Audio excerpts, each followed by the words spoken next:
सभी माताओं एवं बहनों का एक बार फिर से राजीव का ज्ञान में बहुत बहुत स्वागत है। मुझे इतना प्यार देने के लिए एवं सपोर्ट करने के लिए बहुत बहुत धन्यवाद। आज हम बात करने वाले हैं राजीविका में आरपीआरपी क्या होती है, आरपीआरपी का क्या काम होता है, सीआरपी एवं आरपीआरपी में क्या अंतर होता है। राजीविका में आरपीआरपी कौन बनती है, सीआरपी क्या होती है, उस पर मैं अलग अलग से वीडियो बनाकर बताऊंगी। आज मैं आपको बताऊंगी आरपीआरपी क्या होती है। सीआरपी पे मैं आपको दूसरा वीडियो बनाकर अलग से बताऊंगी कि सीआरपी दीदी कैसे अलग होती है और उनका क्या काम होता है, सीआरपी कौन होती है। क्योंकि सीआरपी और आरपीआरपी का अलग अलग काम होता है। तो आज हम बात करते हैं आरपीआरपी क्या होती है। मिशन एनआरएलएम पूरे भारत में लगभग सभी जिलों में बड़े स्तर पर चलाया जा रहा है। भारत के यशस्वी प्रधानमंत्री खुद इस मिशन को बड़े जोर शोर से प्रमोट कर रहे हैं, क्योंकि उनका मानना है समाज की महिलाओं का विकास होगा, वो आत्मनिर्भर बनेगी तभी देश आगे बढ़ेगा। तो आरपीआरपी की बात करते हैं।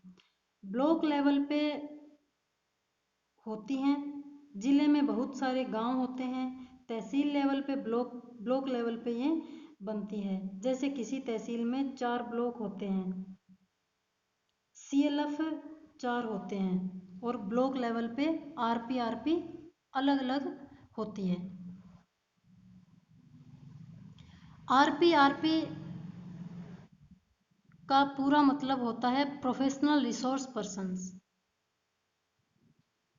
एक ब्लॉक पे एक आरपीआरपी बनाई जाती है, क्योंकि एक ब्लॉक में लगभग 25 से 30 विलेज होते हैं, यानी 25 से 30 गांव एक ब्लॉक पे होते हैं। प्रत्येक विलेज में लगभग 1 या 2 ग्राम संगठन होते हैं। एक गांव में कम से कम 1 ग्राम संगठन तो होता ही है। कई जगह बड़े गांव हैं तो उनमें ज़्यादा अगर ये स्वयं सहायता समूह बन गए तो 2 ग्राम संगठन भी हो सकते हैं, ज़्यादा भी हो सकते हैं, पर लगभग 2 ही होते हैं। एक आरपीआरपी के अंडर में 40 से 80 ग्राम संगठन यानी वीओ होते हैं, विलेज ऑर्गेनाइजेशन 40 से 80 होते हैं। इनकी समय समय पर भर्तियां भी आती रहती है। ये आपको ग्राम संगठन से या ब्लॉक इंचार्ज से या तहसील में ब्लॉक एनआरएलएम ऑफिस होते हैं, वहाँ से पता चल सकता है। इसके लिए आपको स्वयं जागरूक रहना पड़ेगा। आपका अगर ग्राम संगठन बने थोड़ा टाइम हुआ है तो नहीं चयन हो सकता। अगर पुराना है, ग्राम संगठन हो गया है आपका पुराना,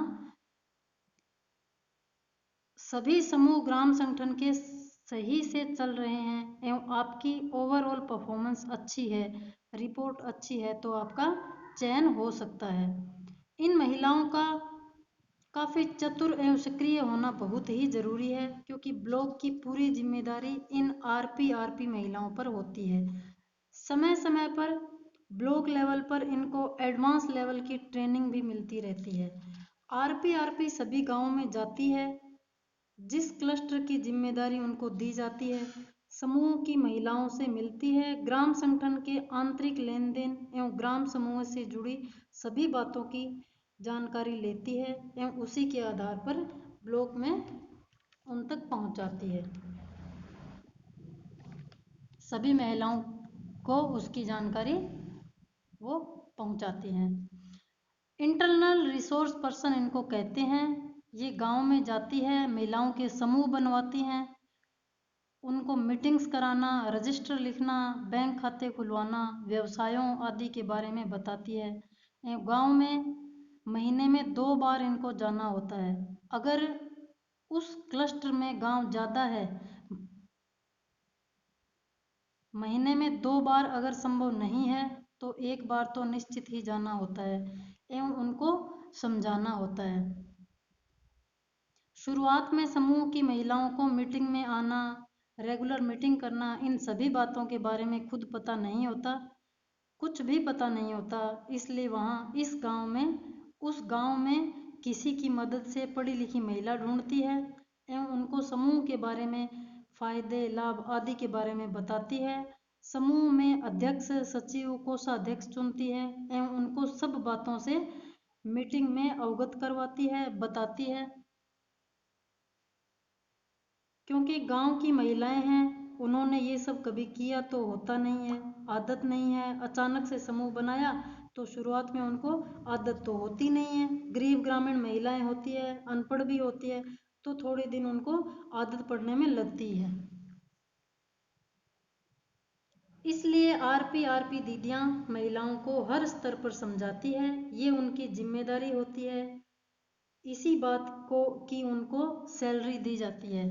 उनके वही वही बही खाते तैयार करने में वो मदद करती है, नए नए रोजगार करने में उनकी मदद करती है, रजिस्टर लिखना लिखवाना उनको बताना, इन सब में उनकी मदद करती है। 5 सूत्रों का पालन करना उनको सिखाती है। स्वयं सहायता समूह जब बनाते हैं उसमें 5 सूत्र होते हैं, उन 5 सूत्रों का पालन करवाना और उन सब के बारे में उनको वो सिखाती है, बताती है। उनको जब तक वो हर संभव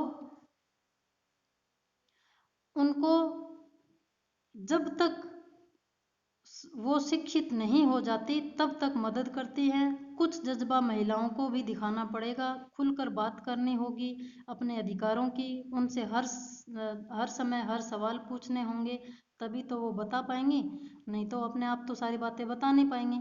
उसको अपने ज़िले में कहीं भी भेजा जा सकता है, इसके लिए भी उनको तैयार रहना होता है। अब बात करते हैं उनको वेतन की। राजीविका में आरपी को सैलरी कितनी मिलती है? उनको शुरुआत में राजीविका में 6,000 रुपये वेतन एवं 2,000 रुपये भत्ता मिलता है, क्योंकि वो वहाँ तक जाएंगी, उनका किराया खर्चा भी लगता है, तो 8,000 रुपये महीना उनको मिलता है। एवं जैसे जैसे वो अपना काम बढ़ाती रहेंगी, समूह का विस्तार करती जाती है, पुरानी होती जाती है, सैलरी भी बढ़ती जाती है। 14,000, 15,000, 20,000, 35,000 तक सैलरी आरपी को मिल जाती है। ये एक महिला के लिए बड़े ही गर्व की बात है। महिलाएं आत्मसम्मान, क्योंकि ये महिलाओं के आत्मसम्मान की बात होती है, ये महिलाओं के लिए बड़े ही गर्व की बात होती है। महिलाओं से ही अपन ही मिलना जुलना होता है और वो आत्मनिर्भर भी बन जाती है, उनको किसी के आगे हाथ भी नहीं फैलाना पड़ता। तो ये सारी चीज़ें एक आरपी को करनी पड़ती है। अगर आपको इसकी नौकरी की ज़रूरत हो या फिर आपको आरपी बनना हो तो अपने समूह को अच्छे से चलाइए, ग्राम संगठन को अच्छे से चलाइए, और जब भी आपके ब्लॉक में इस तरह की कोई भी वैकेंसी या फिर कोई भी भर्तियां निकलती है तो आप पता करते रहिएगा, और आपके सम्मान के लिए और आपकी इनकम के लिए अच्छी नौकरी है। तो वीडियो को लाइक ज़रूर से कर दीजिएगा, कमेंट करके बताइए ज़रूर वीडियो कैसा लगा। बहुत बहुत धन्यवाद।